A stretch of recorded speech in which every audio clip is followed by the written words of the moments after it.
We are just over 2 weeks away from Election Day, and the race for U.S. Senate here in Ohio continues to get national attention. The battle to replace Rob Portman pits Republican J.D. Vance against Democrat Tim Ryan. And tonight we're hearing their opinions about the economy. But first, here at 5, let's show you the current economic conditions that are impacting Ohio's business climate. Secretary of State Frank LaRose says new business filings fell by 8% from the month before. Inflation, supply chain issues, staffing shortages, all of this are the problems keeping people from starting a new business. So what do Vance and Ryan plan to do about it?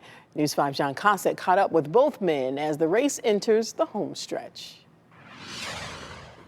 Tim Ryan and J.D. Vance see many things differently, so it's not surprising they both see this race for U.S. Senate breaking their way in these final days. We've got a ton of Republicans that are tired of the extremism that are coming our way, and the rank and file working class who, went for Trump are coming back home to us. So we're going to have a nice win on election night. You just feel it on the ground. Yeah, I feel really good. I think that we've been able to get the message out that if people want to go in a different direction in the country, if they want to push back against the inflation and the crime policies of the current administration, I'm their guy. When we've talked to voters, they've told us the number one issue for them: jobs and the economy. Definitely the economy is the number one issue for me. Vance and Ryan tell us they hear it too, but we asked both of them when it comes to the economy. Can changing the House and Senate, flipping that, really impact what is happening really globally?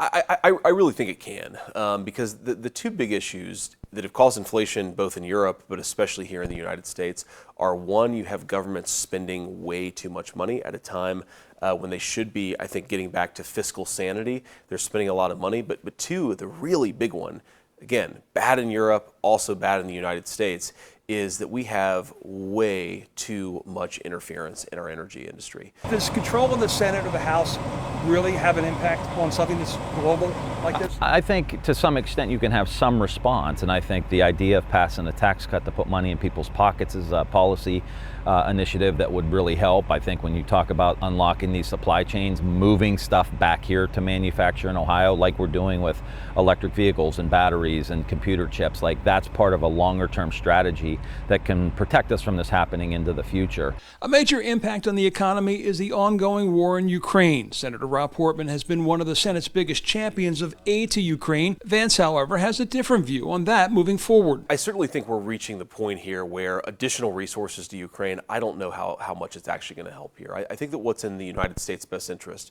recognizing, of course, that Vladimir Putin should have never invaded and the people of Ukraine are incredibly brave. But I really think what's in our best interest is to try to de-escalate the conflict as much as possible. Ryan says he would vote to make sure the aid will continue. I will continue Rob Portman's leadership on Ukraine. I've done it in the House from my Defense Appropriations Committee, making sure they get the armaments that they need, the support that they need, the aid that they need, and help with refugees back here across the board. In Cleveland, John Cossack, News 5.